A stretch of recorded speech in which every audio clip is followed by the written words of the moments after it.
You can roughly locate any community in the world, somewhere along a scale running all the way from democracy to despotism.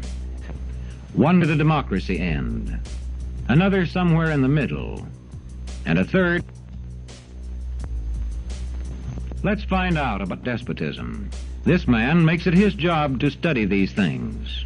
Well, for one thing, avoid the comfortable idea that the mere form of government can of itself safeguard a nation against despotism. Germany, under President Hindenburg, was a republic. And yet in this republic, an aggressive despotism took root and flourished under Adolf Hitler. When a competent observer looks for signs of despotism in a community, he looks beyond fine words and noble phrases. For which it stands, one nation, indivisible, with liberty and justice for all. Many observers have found that two workable yardsticks help in discovering how near a community is to despotism: the respect scale and the power scale. A careful observer can use a respect scale to find how many citizens get an even break. As a community moves towards despotism, respect is restricted to fewer people. A community is low on a respect scale if common courtesy is withheld from large groups of people on account of their political attitudes. If people are rude to others because they think their wealth and position gives them that right. Are you stupid? Are you a stupid person? Between you people, don't talk to me that way. You're just a lightweight. Don't talk to me that way. I don't know even what you're talking about. Neither do you. Who are you with? Who? Oh, no wonder. She's shocked that I picked her. No. She's like in a state of shock. I'm not thinking, Mr. That's President. okay. I know you're not thinking. You never do. I'm sorry? No, go ahead. What a stupid question that is. Don't ever use the word smart with me. Or because they don't like a man's race or his religion. Hey, I'm very proud of myself because I've accomplished something that nobody else has been able to accomplish. I was just informed while on the helicopter that our president has finally released a birth certificate. Is this you discussing Indian blood? We're going to judge people by whether they have Indian blood, whether they're qualified to run a gaming casino or not? That probably is me, absolutely. Because I'll tell you what, if you look at some of the reservations that you've approved, you, sir, in your great wisdom have approved, I will tell you right now, they don't look like Indians to me. And they don't look like the Indians. Now, maybe we say politically correct or not politically correct. They don't look like Indians to me, and they don't look like Indians to Indians. And a lot of people are laughing at it, and you're telling how tough it is, how rough it is to get approved. Well, you go up to Connecticut, and you look. Now, they don't look like Indians to me, sir. Thank God that's not the test of whether or not people have rights in this country or not, whether or not they pass your look test. Depends whether or not you're approving it, sir. No, it's not a question whether I'm approving it. It's not a question whether I'm approving it. Mr. Trump, you know in the history of this country where we've heard this discussion before, they don't look Jewish to me. Oh, really? They don't look Indian to me. They don't look Italian to me. Mm-hmm. And that was a test for whether people could go into business or not go into business, whether they could get a bank loan. You're too black, you're not black enough. Equal opportunity for all citizens to develop useful skills is one basis for rating a community on a respect scale. The opportunity to develop useful skills is important, but not enough. The equally important opportunity to put skills to use is a further test on a respect scale. A power scale is another important yardstick of despotism. It gauges the citizens' share in making the community's decisions. Communities which concentrate decision-making in a few hands rate low on a power scale and are moving towards despotism. Like France under the Bourbon kings, one of whom said, "The state, I am the state." We have the power. Does the federal government have the power? The federal government has absolute power. It has the power. As to whether or not I'll use that power, we'll see. Today, democracy can ebb away in communities whose citizens allow power to become concentrated in the hands of bosses. What I say goes, see? I'm the law around here. The test of despotic power is that it can disregard the will of the people. It rules without the consent of the governed. The spread of respect and power in a community is influenced by certain conditions, which many observers measure by means of the economic distribution and information scales. If a community's economic distribution becomes slanted, its middle-income groups grow smaller, and despotism stands a better chance to gain a foothold.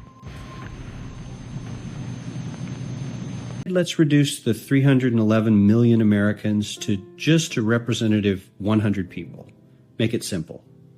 Here they are: teachers, coaches, firefighters, construction workers, engineers, doctors, lawyers, some investment bankers, a CEO, maybe a celebrity or two. Now let's line them up according to their wealth. Poorest people on the left, wealthiest on the right, just a steady row of folks based on their net worth. We'll color code them like we did before based on which 20% quintile they fall into. Now let's reduce the total wealth of the United States, which was roughly $54 trillion in 2009, to this symbolic pile of cash. And let's distribute it among our 100 Americans. Well, here's socialism, all the wealth of the country distributed equally. We all know that won't work. We need to encourage people to work and work hard to achieve that good old American dream and keep our country moving forward. So, here's that ideal we asked everyone about. Something like this curve. This isn't too bad. We've got some incentive, as the wealthiest folks are now about 10 to 20 times better off than the poorest Americans. But hey, even the poor folks aren't actually poor, since the poverty line has stayed almost entirely off the chart. We have a super healthy middle class with a smooth transition into wealth. And yes, Republicans and Democrats alike chose this curve. 9 out of 10 people, 92%, said this was a nice, ideal distribution of America's wealth. But let's move on. This is what people think America's wealth distribution actually looks like. Not as equitable, clearly, but for me, even this still looks pretty great. Yes, the poorest 20 to 30% are starting to suffer quite a lot compared to the ideal, and the middle class is certainly struggling more than they were, while the rich and wealthy are making roughly 100 times that of the poorest Americans and about 10 times that of the still healthy middle class. Sadly, this isn't even close to the reality. Here is the actual distribution of wealth in America. The poorest Americans don't even register. They're down to pocket change, and the middle class is barely distinguishable from the poor. In fact, even the rich between the top 10 and 20 percentile are worse off. Only the top 10% are better off. And how much better off? So much better off that the top 2 to 5% are actually off the chart at this scale. And the top 1%, this guy, well, his stack of money stretches 10 times higher than we can show. Here's his stack of cash, restacked, all by itself. This is the top 1% we've been hearing so much about. So much green in his pockets that I have to give him a whole new column of his own because he won't fit on my chart. 1% of America has 40% of all the nation's wealth. The bottom 80%, 8 out of every 10 people, or 80 out of these 100, only has 7% between them. And this has only gotten worse in the last 20 to 30 years. While the richest 1% take home almost a quarter of the national income today, in 1976, they took home only 9%, meaning their share of income has nearly tripled in the last 30 years. The top 1% own half the country's stocks, bonds, and mutual funds. The bottom 50% of Americans own only 0.5% of these investments, which means they aren't investing. They're just scraping by. I'm sure many of these wealthy people have worked very hard for their money. But do you really believe that the CEO is working 380 times harder than his average employee? Not his lowest paid employee, not the janitor, but the average earner in his company. The average worker needs to work more than a month to earn what the CEO makes in 1 hour. We certainly don't have to go all the way to socialism to find something that is fair for hardworking Americans. We don't even have to achieve what most of us consider might be ideal. All we need to do is wake up and realize that the reality in this country is not at all what we think it is. Where land is privately owned, one sign of a poorly balanced economy is the concentration of land ownership in the hands of a very small number of people. When farmers lose their farms, they lose their independence. This one can stay on, but not as his own boss anymore. To the extent that this condition exists throughout a nation, the likelihood of despotism is increased. In communities which depend almost entirely on a single industry, such as a factory or mine, maintaining economic balance is a challenging problem.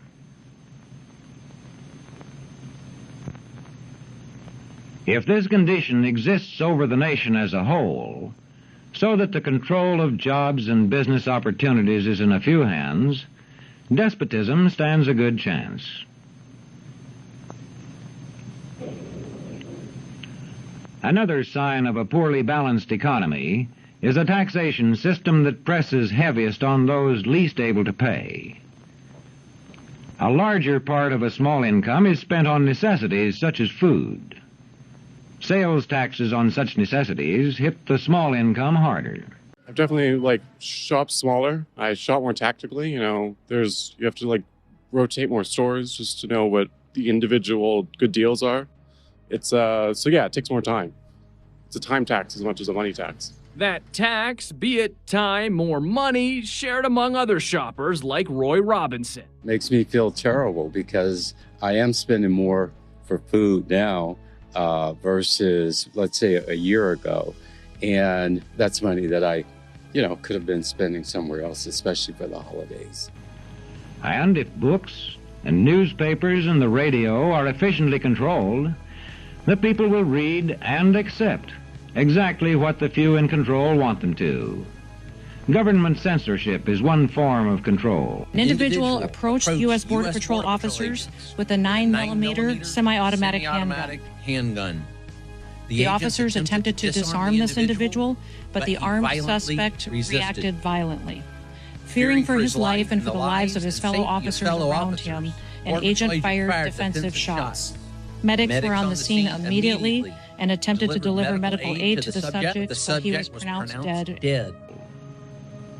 A newspaper which breaks a government censorship rule can be suspended. Well, I definitely don't think that the government should be involved ever in dictating what a comedian can or cannot say in a monologue. That's fucking crazy. It's crazy.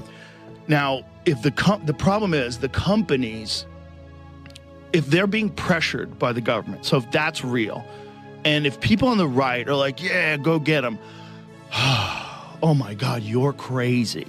You're crazy for supporting this because this will be used on you. You don't think that the fucking globalist lizard people who run the world are sitting here going, great, what do we got, 3 years? We'll wait this out. Wait this out. Yeah. Let them say the government should be involved in censoring people's speech. Mm-hmm. Yeah. Let them support that. Let these fucking dumbasses, because Jimmy Kimmel's a leftist, let these dumbasses think it's a good idea and we should celebrate. What sort of community do you live in? Where would you place it on a democracy-despotism scale? If you enjoyed today's video, you might also enjoy my book talking about the topic of fear and how it's used to control populations throughout history. Once again, I'd like to say a big thank you to all of my supporters, whether you're on Patreon or YouTube. If you'd like to become one, there's a link in the description. Otherwise, thanks for listening. Bye for now.